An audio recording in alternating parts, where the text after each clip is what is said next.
Hi mga kamars, gagawa tayo ngayon ng dry basil na galing sa aking garden. So marami na talaga siyang leaves. Kaysa naman masayang ito, so ito po yung gagawin natin. So ituturo ko po sa inyo paano natin gawin. Kaysa bumili tayo sa supermarket, sobrang mahal ito. So galing po sa ating garden, libre na po yan, may basil na tayo. So let's harvest ang ating mga basil sa aking garden mga kamars. Sabi ng amo ko, sobrang marami na daw siyang leaves. Kung mag-grow daw siya ng sobrang laki, wala na siyang lasa. Sabi ko sa kanya, para hindi natin ma-wasted yan, gawin na lang nating basil na dry. Sabi niya, oo nga no. So ayan po, nag-harvest po ako niyan.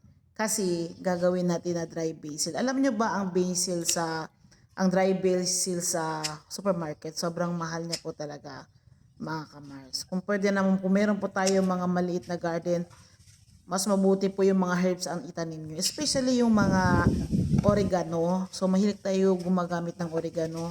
Kaysa naman masayang yung mga leaves niya, i-dry nyo siya, mga kamars. So, yung harvest natin na leaves ngayon. So, gawin natin siyang dry basil, mga kamars.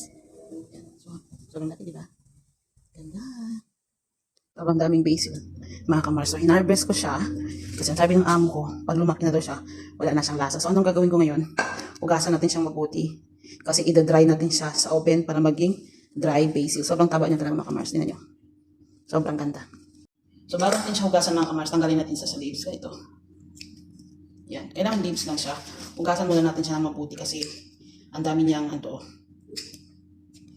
mga lupa kasi lumakas dito yung ulan dito sa Dubai. So, last day. So, sobrang madumi siya. Yan. So, dito ko nilalagay yan kasi dito ako maglilinis mamaya. Ita-dry natin siya. Kaysa naman po bumili tayo ng mga dry na herbs, bakit hindi tayo gagawa sa sarili nating bahay? So, ito, sarili kong tanim ito. So, anyway, binili ko ito yung seedling niya. Maliit lang siya, tapos tinanim ko dyan. Ang bilis na talaga mag-grow, mga kamars, especially ngayon kasi going to winter na. Winter na talaga siya. Pero pag summer, hindi talaga, mamatay lang siya. Kamars, kasi alam niyo naman sa Middle East dito, pag sabi tag-init, sobrang init talaga, as in, mababurn ka talaga. So, ayan. Tanggalin natin isa-isa ito. So, don't forget to follow, like, comment, and share po sa aking buhay abroad. So, dito po tayo sa Dubai. So, ito lang yung ginagawa kong pang-abala sa buhay ko, ang mag-vlog. Para meron akong gagawin sa sarili ko. Ay, sinishare-share ko lang para kung tumanda man tayo, may makikita tayo ng mga achievement na ginawa natin sa sarili natin. Kasi yung video, mga kamars, kahit matanda ka na, nandyan pa rin yan. So, pwede natin yan siyang balik-balikan. Time na bata pa tayo. Yan, nakikita natin lahat yung mga ginagawa natin sa buhay natin. So, last day pala, nag-off day kami. So, marami talagang sale doon sa Nike. So, bumili din pala ako ng slipper lang man yung binili ko at saka yung sling bag na gustong-gusto ko talaga siya. Kasi bet na bet ko siya. Nagdadalawang isip ako bilhin. Pero nung pumunta ako doon sa Salensan, mas mahal siya. So, mas mura doon sa Nike na store talaga siya. So, ito, hugasan natin ngayon. So, paano natin siya hugasan? Ayan. Lagyan ng tubig. So, yung tubig natin malamig. Hindi na kailangan pa maglagay ng yelo. Hugasan natin siya mabuti. Malamig na yung tubig, mga kamars. So, hindi na kailangan ng yelo para maging green talaga siya. So, babad mo natin kahit konti lang. Para yung matigas na mga lupa, mahuhulog yung tapos. Ikuha natin, ito dry na natin siya. Pala ako ng oven. Ayan, dyan ako magdadry ngayon ng basil natin. Nag-ready na rin ako ng baking pan. Ayan. So, ito na mga kamars. Ayan. So, natin siya i-dry.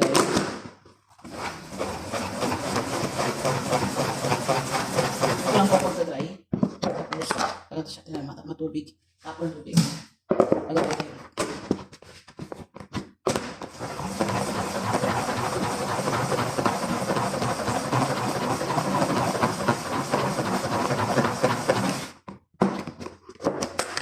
So, meron pa talaga. Kita nyo. So, another dry.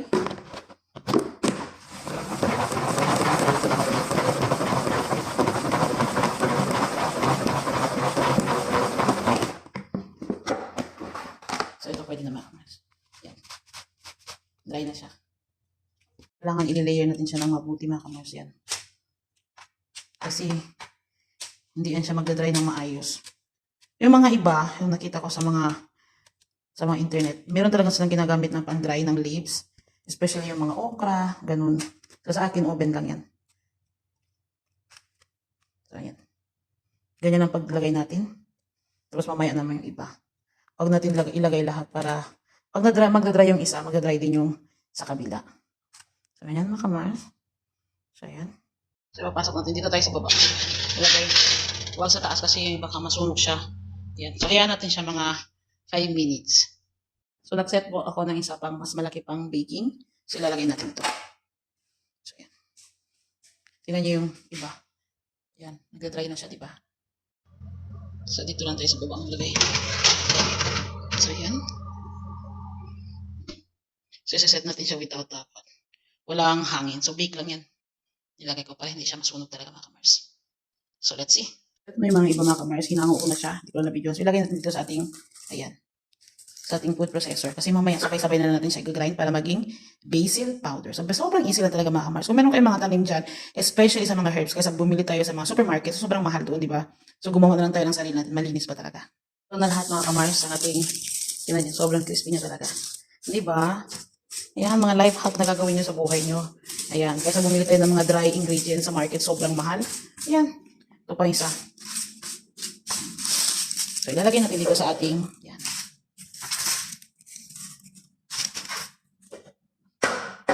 So, ilalagay natin siya. I-cool down muna natin siya kasi mainit pa mga kamars. So, ayan. Simple lang, diba? Yung mga oregano, meron kayo sa bahay. Ganito ang gagawin nyo. Ibilad nyo lang para maging dry siya. Di mo yung dry oregano na kayo. So, ayan, diba? So, kailangan natin siya muna i-cool down kasi mainit pa siya. So, cool down na siya. Ilalak natin. Yan. Tapos, dito lang natin siya ilalagay sa post para hindi siya sobrang powder.